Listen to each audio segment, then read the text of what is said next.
Morning students. आज हम आप लोगों को टेंस बताने जा रहे हैं। जिन विद्यार्थियों का टेंस ज़्यादा कमज़ोर है, समझ में नहीं आता है, आज हम उन लोगों को अच्छा कॉन्सेप्ट देंगे। एक बार टेंस पढ़िएगा, समझ में आ जाएगा, दोबारा पूछने की ज़रूरत नहीं पड़ेगी। चलिए आज हम लोग टेंस शुरू करते हैं। और टेंस शुरू करने से पहले अगर वीडियो अच्छा लगे, कॉन्सेप्ट समझ में आए तो लाइक कीजिएगा और चैनल को सब्सक्राइब कर दीजिएगा। चलिए टेंस ज़्यादा समय न लेते हुए हम लोग सीधे टेंस के पार्ट के बारे में जानते हैं। आप सभी जानते होंगे कि टेंस मुख्य रूप से 3 प्रकार का होता है।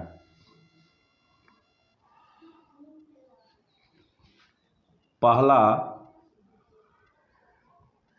प्रेजेंट टेंस, दूसरा पास्ट टेंस और तीसरा फ्यूचर टेंस। यहाँ तक तो हमको जहाँ तक उम्मीद है सबको पता होगा, प्रेजेंट टेंस का हिंदी होता है वर्तमान काल। वर्तमान काल। पास्ट टेंस का हिंदी होता है भूतकाल।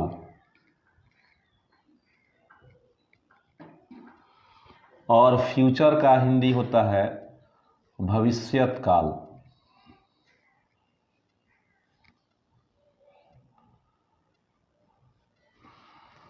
अब ये तीनों टेंस जो है, पहला जिसमें वर्तमान काल है, ये वर्तमान काल 4 होता है, यानी प्रेजेंट टेंस के 4 भाग होते हैं। पुनः भूतकाल के भी 4 भाग होते हैं और भविष्यत काल भी 4 होते हैं।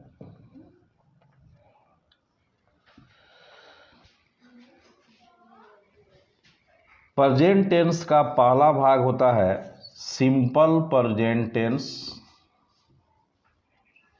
Simple present tense. और इसका एक और नाम है प्रेजेंट इंडेफिनिट टेंस।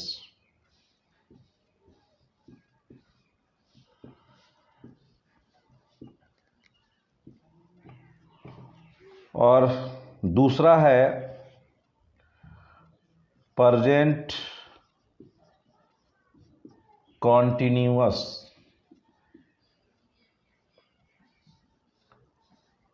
टेंस, या इसका एक और नाम है प्रेजेंट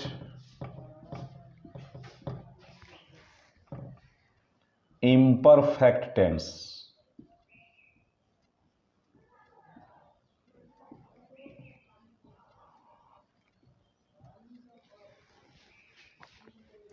तीसरा प्रेजेंट परफेक्ट टेंस।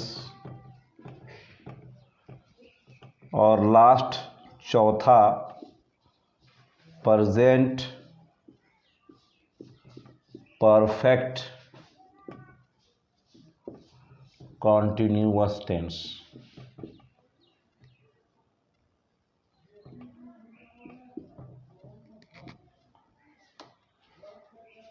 तो प्रिय छात्र, प्रेजेंट टेंस जो है 4 तरह का होता है, आपके सामने है। सिंपल प्रेजेंट टेंस, या इसका एक और नाम है प्रेजेंट इंडेफिनिट टेंस, दूसरा प्रेजेंट कंटिन्यूअस टेंस, तीसरा प्रेजेंट परफेक्ट टेंस और चौथा present perfect continuous tense. Same भूतकाल में भी यही होते हैं, जहाँ हम लोग प्रेजेंट लगाए हैं वहाँ वहाँ हम लोग पास्ट जोड़ देंगे। जैसे भूतकाल का पहला हो जाएगा पास्ट सिंपल पास्ट टेंस, दूसरा हो जाएगा पास्ट कंटिन्यूअस टेंस, तीसरा हो जाएगा पास्ट परफेक्ट टेंस और चौथा हो जाएगा पास्ट परफेक्ट कंटिन्यूअस टेंस। यानी सेम यही नाम होता है, केवल प्रेजेंट की जगह पर पास्ट लगा देंगे। अगर फ्यूचर में जोड़ना होगा तो जहाँ जहाँ प्रेजेंट या पास्ट लगाए हैं वहाँ वहाँ हम लोग फ्यूचर जोड़ देंगे। नाम सेम यही होता है। यानी कुल मिलाकर 12 टेंस होते हैं और 12 टेंस के बारे में हम लोग आज जानेंगे। सबसे पहले हम लोग सिंपल प्रेजेंट टेंस के बारे में आज शुरुआत कर रहे हैं। आज फर्स्ट वीडियो में हम सिंपल प्रेजेंट टेंस बता रहे हैं। समझिए, टेंस है सिंपल प्रेजेंट टेंस। इसका हम एक और नाम बताए थे आप लोगों से, प्रेजेंट इंडेफिनिट टेंस। इसका हिंदी होता है सामान्य वर्तमान काल। और सामान्य वर्तमान काल की सबसे पहले हम लोग पहचान कैसे पहचानेंगे कि यह सामान्य वर्तमान काल है। तो सामान्य वर्तमान काल की पहचान देखिए, किसी भी हिंदी क्रिया के अंत में ता है, ती है, ते है, ताहू लगा हो तो आप समझ जाइएगा कि वह सिंपल प्रेजेंट टेंस है। जब हम पहचान लेंगे कि यह सिंपल प्रेजेंट टेंस है तो उसको बनाएंगे कैसे। तो बनावट, स्ट्रक्चर, बनावट कैसे इसको बनाएंगे। तो बनावट जो हम लोग बनाते हैं उसमें 4 तरह से बनाते हैं। सेंटेंस जो होता है बनावट की दृष्टि से 4 प्रकार का होता है। पहला होता है अफर्मेटिव सेंटेंस, दूसरा होता है निगेटिव सेंटेंस, तीसरा होता है इंट्रोगेटिव सेंटेंस और चौथा होता है इंट्रोगेटिव निगेटिव सेंटेंस। तो यहाँ हम लोग पहला सेंटेंस अफर्मेटिव का हम लोग बनावट सीखेंगे, जिसका हिंदी होता है सकारात्मक वाक्य। और बनावट इसका हो जाएगा सब्जेक्ट प्लस वर्ब 1 या verb 5 plus object. Simple tense का सिंपल बनावट एकदम इजी बनावट है। बस आप लोग स्ट्रक्चर अगर सही से समझ जाते हैं तो यह टेंस एकदम आसान है। और बनावट यहाँ सामने है, सब्जेक्ट प्लस वर्ब 1 या वर्ब 5 प्लस ऑब्जेक्ट। अब आपके दिमाग में यह बातें चल रही होगी कि वर्ब 1 और वर्ब 5 क्या है। तो क्रिया वर्ब में जब हम एस या ईएस जोड़ देते हैं तो वह वर्ब 5 बन जाता है। यानी किसी भी क्रिया में जाना, सोना, बैठना, चिल्लाना, उसका जो अंग्रेजी होता है उसमें हम लोग एस ईएस जोड़ देते हैं तो वह वर्ब का 5वां रूप बन जाता है। जैसे एग्जाम्पल में गो में जोड़ देंगे तो गोज, ये गोज जो है 5वां रूप है। प्ले में हम एस जोड़ देंगे, प्लेज, ये 5वां रूप है, ये वर्ब का 5वां रूप है। रीड माने पढ़ना होता है और रीड में हम लोग एस जोड़ देंगे, रीड्स कर देंगे तो ये 5वां रूप हो जाएगा। इस तरह बहुत सारा एग्जाम्पल है। यानी किसी भी वर्ब में जब हम एस या ईएस जोड़ देते हैं तो वह वर्ब का 5वां रूप हो जाता है। और जो वर्ब का मूल रूप होता है उसको वर्ब का पहला रूप कहते हैं। अर्थात इसको आप समझ लीजिए कि वर्ब 5 में गोज आएगा, प्लेज आएगा, रीड्स आएगा, और वर्ब 1 में इस एस ई एस को हटा के, यानी जो मूल रूप होता है, गो आएगा, प्ले आएगा, रीड आएगा, इत्यादि और भी हो सकता है। यानी सिंपल भाषा में समझ लीजिए कि गो, प्ले, रीड वर्ब का पहला रूप है और गोज, प्लेज, रीड्स वर्ब का पांचवा रूप है। अब आप समझ गए होंगे कि वर्ब का पांचवा और पहला रूप क्या है। अब सवाल उठता है कि वर्ब 1 कहाँ लगाएंगे, ये वर्ब 1 का प्रयोग हम कहाँ करेंगे और वर्ब 5 का प्रयोग कहाँ करेंगे। तो अभी हम आपको क्लियर कर देते हैं। ध्यान दीजिएगा कि थर्ड पर्सन आप लोग पढ़े होंगे छोटे क्लास में, person, third person singular number, इसको आसानी भाषा में समझ लीजिए एक वचन।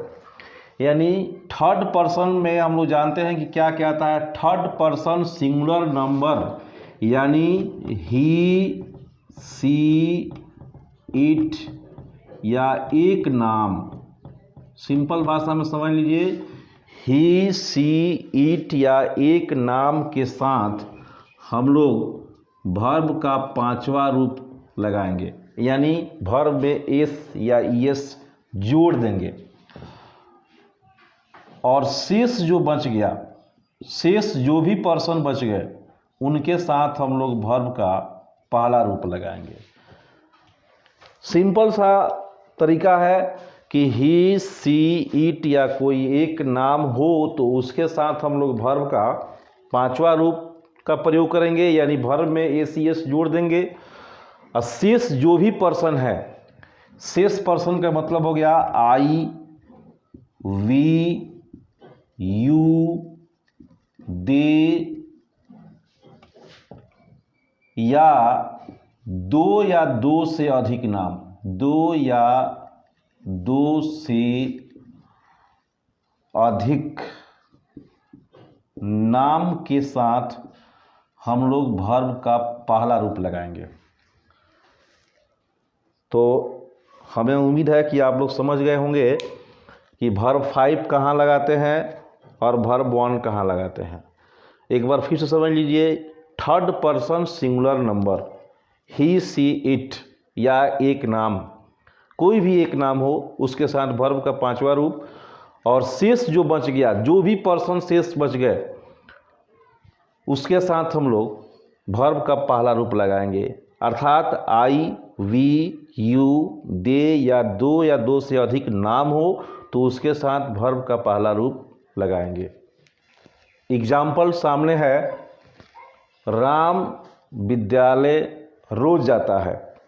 ध्यान दीजिएगा, यहाँ पर हमें हिंदी देखकर वाक्य नहीं बनाना है, हमें स्ट्रक्चर को देखते हुए वाक्य का निर्माण करना है। ये नहीं कि राम पर लिख देंगे फिर विद्यालय फिर रोज और जाता है, इस तरह अगर बनाएंगे तो वो गलत हो जाएगा। हमें स्ट्रक्चर पर ध्यान देना है, सब्जेक्ट, वर्ब 1 या वर्ब 5 प्लस ऑब्जेक्ट। अब वर्ब 1 कैसे पहचानेंगे, तो जो लास्ट जिसमें ताहे तीहे लगा होगा वही वर्ब होता है। जैसे यहाँ जाता है लगा है, ताहे लास्ट में लगा है, समझ जाइएगा कि जाना यहाँ पर वर्ब है। तो सब्जेक्ट है तो सब्जेक्ट की जगह पर राम हो गया, राम लिख देंगे।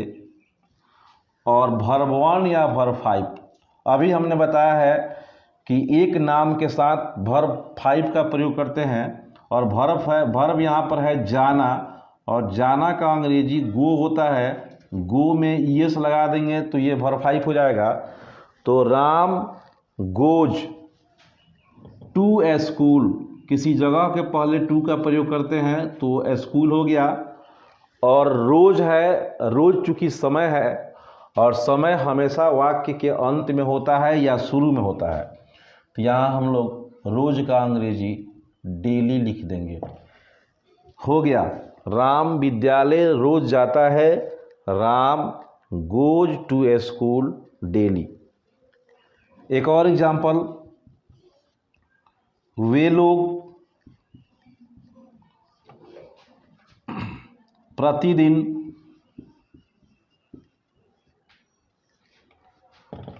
सुबह में दौड़ते हैं।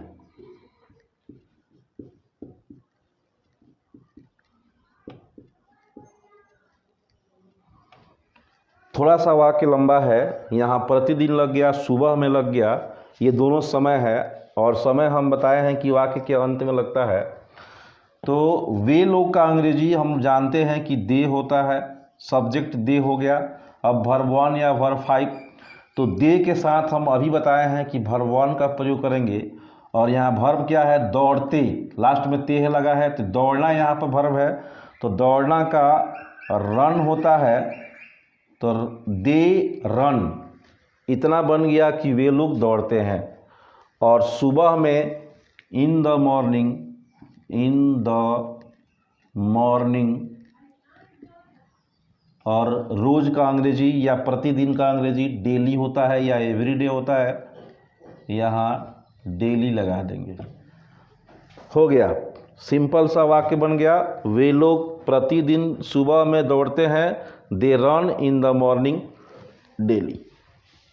उदाहरण नंबर 3 और 4 दोनों यहाँ सामने है। मैं बच्चों से प्यार करता हूँ, तो मैं बच्चों से प्यार करता हूँ, मैं का अंग्रेजी आई, और उसके बाद वर्ब 1 या वर्ब 5, तो यहाँ प्यार करना है तो लव हो जाएगा, आई लव चिल्ड्रेन, मैं बच्चों से प्यार करता हूँ। चौथा है वह पटना में रहता है, तो वह का अंग्रेजी ही हो जाएगा, और ही के साथ हम लोग वर्ब 5 लगाएंगे, और रहना का अंग्रेजी लिव होता है, लिव में एस जुट जाएगा, लिव्स हो जाएगा, इन पटना, पटना में। क्लियर? प्रिय छात्र, अब इसका अफर्मेटिव सेंटेंस में एक स्ट्रक्चर हम बता दिए, सिंपल प्रेजेंट टेंस का वही स्ट्रक्चर होता है। उसी स्ट्रक्चर पर आधारित कुछ स्पेशल रूल्स हैं जिस पर आप लोग विशेष ध्यान दीजिएगा। रूल नंबर 1 में ध्यान दीजिए कि हिंदी क्रिया के अंत में ता रहता है, ती रहती है, ते रहते हैं, ता रहता हूँ। अंत में देखिए यहाँ भी ता है, ती है, ते है, ता हूँ आया है, लेकिन इसमें कंटिन्यूटी का बोध है, लगातार का बोध है। ता रहता हूँ, ती रहती है, ते रहते हैं, ता रहता हूँ। तो इसका स्ट्रक्चर हमने यहाँ लिखा हुआ है, सब्जेक्ट प्लस गो ऑन या गोज ऑन, कीप ऑन या कीप्स ऑन। अब आपकी इच्छा के अनुसार आप चाहें तो गो लगा सकते हैं या कीप लगा सकते हैं, इसमें कोई रुकावट नहीं है, आपकी जो इच्छा आप लगा सकते हैं। या तो हम गो ऑन लगा सकते हैं या कीप ऑन। अब सवाल उठता है कि यहाँ गो ऑन है, गोज ऑन है, कीप ऑन है, कीप्स ऑन है। तो फर्स्ट रूल बताए हैं अभी स्ट्रक्चर कि वर्ब 5 कहाँ लगाते हैं और वर्ब 1 कहाँ लगाते हैं। तो यहाँ भी ये गोज वर्ब 5 है, ये कीप्स वर्ब 5 है, और कीप और गो वर्ब 1 है। बस सिर्फ एक ही चीज़ याद रखिएगा कि ही, सी, इट या किसी एक नाम के साथ वर्ब 5 लगाते हैं और बाकी के साथ हम लोग वर्ब 1 लगाते हैं। अब एक एग्जाम्पल से इसको समझिए, जैसे यह बच्चा दिन भर रोता रहता है, यह बच्चा दिन भर रोता रहता है। देखने में थोड़ा लंबा वाक्य है लेकिन सिंपल है, कॉन्सेप्ट अगर समझ में आ जाएगा तो ये कुछ भी नहीं है। यह बच्चा का हो जाएगा दिस चाइल्ड, यह बच्चा, और अब आपके दिमाग में होगा कि हम गो ऑन लगाएं या कीप ऑन लगाएं, तो दोनों में से कोई लगा सकते हैं। लेकिन एक बच्चा है तो यहाँ या तो गोज ऑन लगाएंगे या कीप्स ऑन लगाएंगे। तो दिस चाइल्ड हम गोज ऑन लगा देते हैं, goes on, this child goes on. और रोना का अंग्रेजी होता है विप, और चूंकि वर्ब 4 है स्ट्रक्चर में यहाँ, तो विप में जोड़ देंगे आईएनजी, वीपिंग हो जाएगा। This child goes on weeping, और दिन भर का होल डे हो जाएगा। Clear? This child goes on weeping whole day. एक और एग्जाम्पल, तुम दिन भर पढ़ते रहते हो।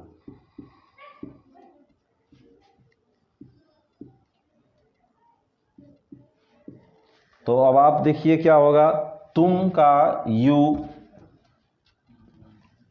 तुम का यू हो जाएगा, और यू के साथ हम लोग या तो गो ऑन लगाएं या कीप ऑन लगाएं। तो यू गो ऑन, और पढ़ना का होता है रीड, चूँकि वर्ब 4 है और वर्ब 4 का मतलब होता है उसमें आईएनजी जोड़ देंगे, रीडिंग। फिर दिन भर का हो जाएगा होल डे। दो उदाहरण दिए, दोनों उदाहरण से क्लियर हो गया होगा कि इसका बनावट कैसा है और ये कैसे बनेगा। सिंपल प्रेजेंट टेंस के स्पेशल रूल का रूल नंबर 2, और इसमें देखिएगा हिंदी क्रिया के अंत में चाहता है, चाहती है, चाहता हूँ, या पसंद करता है, पसंद करती है, पसंद करते हैं इत्यादि लगा होगा। और यहाँ अगर चाहता है, चाहती है आएंगे तो स्ट्रक्चर में वांट या वांट्स का प्रयोग करेंगे। अगर पसंद करता है, पसंद करती है आए तो लाइक या लाइक्स का प्रयोग करते हैं। फिर वही कहानी, कहाँ पर वांट्स लगाएंगे और कहाँ वांट लगाएंगे, कहाँ लाइक लगाएंगे और कहाँ लाइक्स लगाएंगे। तो हम फर्स्ट रूल में ही बता दिए हैं कि ही सी इट या किसी एक नाम के साथ हम लोग वर्ब 5 यानी वांट्स या लाइक्स का प्रयोग करेंगे, और बाकी के साथ वांट या लाइक का प्रयोग करेंगे। अब यहाँ एक एग्जाम्पल देते हैं, वह अब घर जाना चाहता है। अब वह अब घर जाना चाहता है, तो यहाँ चाहता है आ गया, तो हमें वांट या वांट से मतलब है, लाइक से मतलब नहीं है। तो ही का ही हो जाएगा, वह का ही, और वांट की वांट्स, तो ही के साथ हम लोग यस लगाएंगे, तो ही वांट्स टू, चूँकि स्ट्रक्चर में टू लगा हुआ है, वांट या वांट्स या लाइक के बाद हम टू का प्रयोग अवश्य करेंगे। तो ही वांट्स टू, और जाना का होता है गो, और घर का home, he wants to go home, और अब का अंग्रेजी now, he wants to go home now. एक और एग्जाम्पल, वह कॉफ़ी पीना पसंद करती है।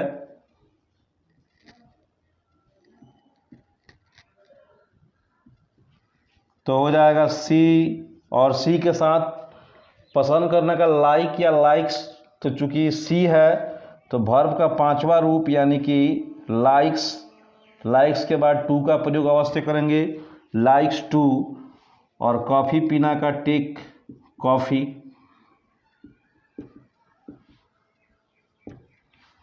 वह कॉफ़ी पीना पसंद करती है। एक और एग्जाम्पल, वे लोग आपसे मिलना चाहते हैं। वे लोग आपसे मिलना चाहते हैं, तो वे लोग का दे होता है, और चाहना का हो जाएगा वांट। चूँकि यहाँ दे है तो वांट का प्रयोग करेंगे, एस नहीं लगाएंगे। They want to meet you, आपसे मिलना, they want to meet you. तो प्रिय छात्रों, आज के लिए बस इतना ही। इसका नेक्स्ट वीडियो ज़रूर देखिएगा, क्योंकि स्पेशल रूल में अभी और रूल्स बाकी है। एक से एक ऐसा ट्रांसलेशन मिलेगा जो आप कभी सोचे नहीं होंगे। थैंक यू, धन्यवाद।